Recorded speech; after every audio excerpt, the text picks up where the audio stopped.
This is Boxing Tickets NI. It's 2024.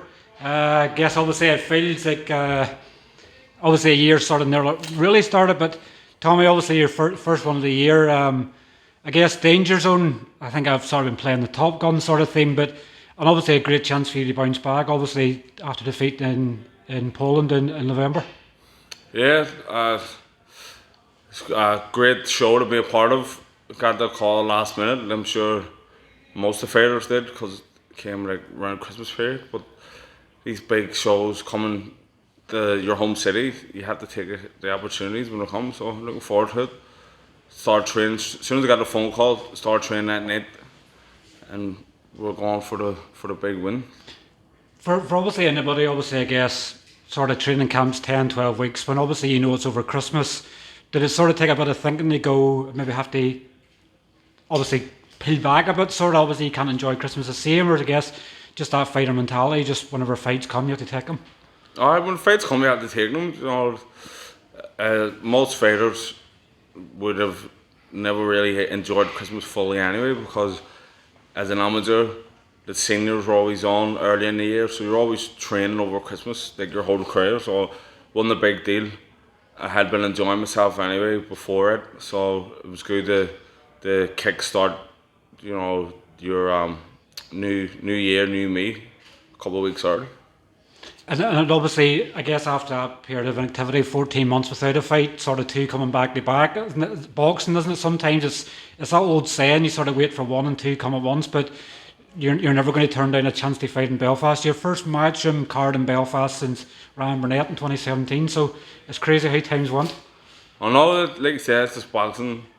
There's no schedule. There's no like, especially for Irish fighters. I've said it before.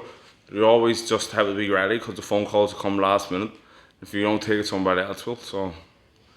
And this is your 10th year now, obviously 2014, obviously since you made your debut. It's 10 years in the sport, and it just seems to be, obviously in this 10 years, Belfast obviously thriving. We've obviously Frampton, obviously Burnett, Michael Conlan, and obviously now seems to be a new breed coming through. Is it great for you to sort of be sharing a card with Lewis and Sean, and I guess obviously having the big DAZN exposure in Belfast as well?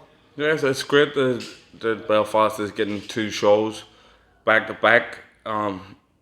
You know, people have been calling for Matchroom for years to come here, and now they came that last show. The fight fans love it, so they were like, right, let's get back ASAP, and it's good because, like you say, Lewis Crocker up and coming, great talent. Sean McComb, who's my mate, we've shared many cards. We've travelled the world together, so it's great to be doing it as professionals.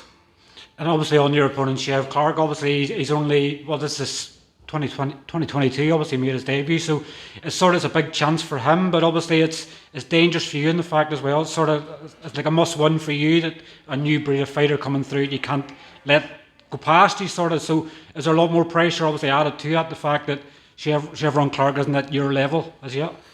There's no pressure on me, like all the pressure's on him because he's trying to fast track his way through the ranks, which he has to do, turn pro late. And we know it's a dangerous fight. He's well schooled Olympian and extensive amateur career, but well schooled as an amateur too, well schooled as a pro now, and it's a great fight for me to win this. Puts me right back where I was. Well, I suppose I haven't really left where I was. I've been teetering on the edge of a world title for since 2019. And it's like just been sitting there. I've signed a contract 4 times to fight the world title, and it's I win this one. If I had won the last one, you're fighting for world title. If I win this one, you're fighting for world title. So it's not, I've been in this position for a while. So now I just need to win to make a breakthrough. And I believe now we've got the team set up. The team's great. Paddy, who's everyone in Irish boxing knows who he is. Combat Games gold medalist. Extensive professional, should have been British combat champion, and he has the knowledge, and he's my lifelong friend. Me and Paddy go back till 1994. We actually do go back since I was about 5 or 6. Grew up in the same area, so I trust him. I know he's not gonna lead me down the wrong path. And Mark Ginley as well, who's another lifelong friend of mine, ex-pro. you know, has loads of great knowledge too. So they're my two best mates. They're leading the ship, and I trust them. So it's great to have a team together. And then I'm gonna have my cousin's gonna be in the corner too. So it's great to have friends and family surrounded. It's great to obviously have that mix. Obviously, as I say, Paddy, it's getting him to keep quiet sometimes, which is probably a good thing. Obviously, Paddy talks a lot as well, but I guess having really good friends in there as well. Their friends probably outside of the ring when obviously you're training and everything else. They're your enemy. You know, they're obviously trying to get the very best out of you. No, you've got it all mixed up, Stephen. Can't be enemies in the same team, which does happen in boxing a lot. People are, you know, trying to use fighters to build their own name, or try and use their fighters to get money, and just, you know, their heart's not in it. Whereas with Paddy, you know, his heart's in it, because we're like family. We're, like I said, we know each other from we're pups. Mark, Ginley, like Mark's like the leader of our wee crew, our wee slag, the Gambino family.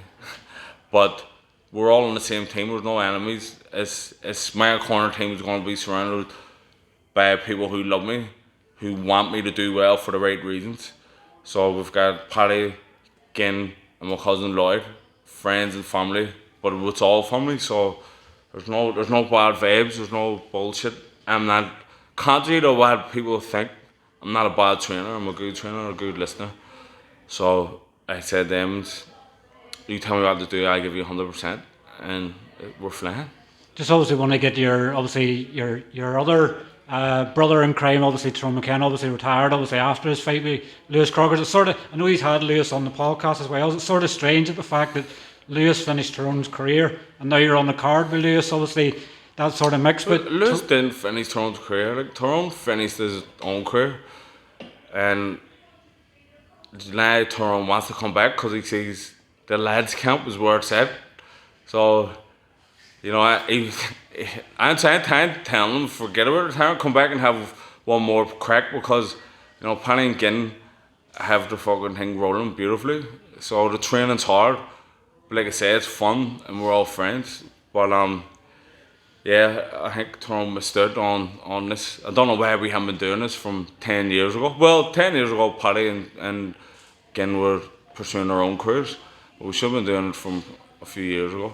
Just obviously when he finally, obviously looks like Anto Cacace is obviously finally going to get his shot. Similar to yourself, you've obviously sort of been on the verge of obviously a massive obviously world title fight. It looks like he's going to fight Cordina in Saudi Arabia in February. It's not 100% as yet, but I'm sure obviously you're overjoyed more than anything, obviously, at the fact that Anto's finally getting his opportunity. Yeah, buzzing for him, because as you know, Anthony's an our partner who I grew up with, boxed for Albert Plunkett, know each other from we're 12, and I'm sick telling people this is the most talented boxer in the world, and he just hasn't, like I say, hasn't had his opportunity to have bad luck and fights falling through, getting injuries in it. So now he's got it on the world stage, and it's at the end of his career, but better late than never. So buzzing for him, and I know Cacace will give him the gabba goal. I guess sometimes sort of things come in twos and threes, obviously, within Irish boxing. Obviously, we've seen Paddy and Anto and Dennis Hogan all lifting the ABO title around the same sort of time.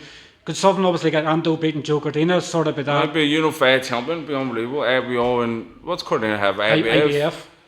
So yeah, it'd be great for the community, great for the country, Irish boxing, because you mentioned Frampton at the start. We haven't had anyone really who's picked up the pieces since Frampton retired. So to have, you know, Burnett was a unified champion and he retired. So to have another unified champion, you know, it'll spur more people on. Like Crocker looks like he's got all the tools to go on and do it. So, you know, it's a good start of the year. Definitely. Well, listen, thanks very much for your time as always. Obviously, just over 2 weeks to go before obviously you're back in action against Chev Clarke at Newforge, live on DAZN. But thanks for your time, and I'm sure we'll see you in 5 weeks. All subscribe, Whiskey and Wade podcast. There we are. Cheers, Tommy. Thank you.